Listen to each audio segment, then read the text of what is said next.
আসসালামু আলাইকুম। সন্ধ্যা হয়ে গেছে, ছাগলে দেখেন কি ভেবা শুরু করে দিছে। সারাদিন মানে আমি কাজও করি না, কিন্তু আবার অবসরও পাই না। ঠিক আছে, আজকে বিদ্যুৎ ছিল না সারাদিন, মাত্র বিদ্যুৎ আসছে। ভিডিও আপলোড দিলাম, দিয়ে আবার ছাগলে এত ভেবা করতেছে দেখেন। পাতা কাটি খাওয়াইছি, তারপরে আবার এই ভুসি, এই যেখানে ভুসি লিছি, দূর থেকে কর সমস্যা নেই। ভুসি, এই যে পোয়ালিস, এগুলো না খেলে এরা মানে হচ্ছে থামবে নাই। এগুলা খাবি, পেট ভর্তি হবি, তারপরে গান হচ্ছে চুপ করে থাকবি।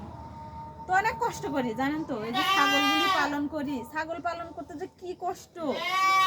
টাকা আছে ঠিক আছে, কিন্তু কষ্ট ভাই, কি করতাম, কষ্ট। তো খুবই অসহ্য হয়ে গেছে, মনে হচ্ছে যে আর পালবই না এরকম মনে হচ্ছে। কিছু ছাগল বিক্রিও করে দেব, মেয়ে ছাগল। যদি কেউ নিতে চান আমারে নক দিতে পারেন, কমেন্ট বক্সে কমেন্ট করেন, ঠিক আছে? কমেন্ট বক্সে নক দিবেন যদি নিতে ইচ্ছুক হন। ভালো মানের ছাগল, ঠিক আছে, রাম ছাগল, তারপর তোতাপুরি ক্রস। আমি হচ্ছে 3টা ছাগল বিক্রি করে দিব, যদি নিতে চান আমাকে নক দিতে পারেন, ঠিক আছে? তো এই যে এগুলো আমি এখন পানি দিয়ে মাখাবো।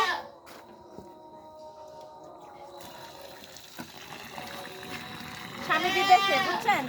স্বামী বিদেশ, অনেকে বলে স্বামী বিদেশ থাকে এত কিসের কষ্ট, ছাগল পালন করা দিকে অনেকে অনেক রকম কথা বলে, কিন্তু আমি কারো কথাই কান দেই না। আমি আমার কাজ করি। আজারি বসে থেকে কি করবো কোন?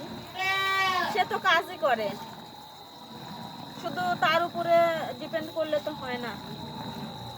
তো নিজে একটু কাজ করার চেষ্টা করি, 2 টাকা যাতে হয়।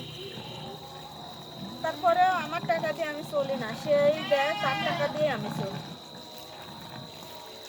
আসলে তার মানে সে তো সেই, মানে স্বামী তো স্বামী, তার তো দায়িত্ব আসলে আছেই, সেই দায়িত্ব পালন করে।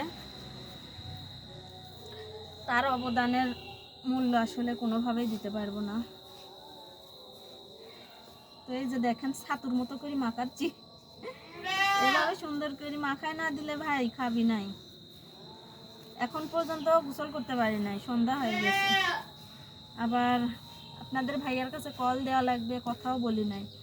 ফোন দিলেই তো জিজ্ঞেস করবি সারাদিন কি করছো, একটাবার কল দাও নাই, এগুলো বলবে।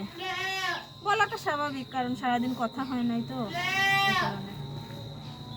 তো এখন আমি এই যে ছাগলকে খাওয়ায় দাওয়ায়, তারপর নিজে গোসল করে নিজে খাওয়া দাওয়া করবো। সবাই ভালো থাকবেন, সুস্থ থাকবেন, পরিশ্রম করবেন, সমস্যা নেই। পরিশ্রম করলে কোনো লজ্জা নেই। আপনি তো চুরি করতেছেন না, পরিশ্রম করতেছেন। পরিশ্রম করেন, সময় থাকতে পরিশ্রম করেন। এমন একটা সময় আসবে, বয়স হয়ে যাবে, তখন চাইলে আর পরিশ্রম করতে পারবেন না। আর সময় থাকতেই করেন, সমস্যা নেই। তো ভালো থাকবেন।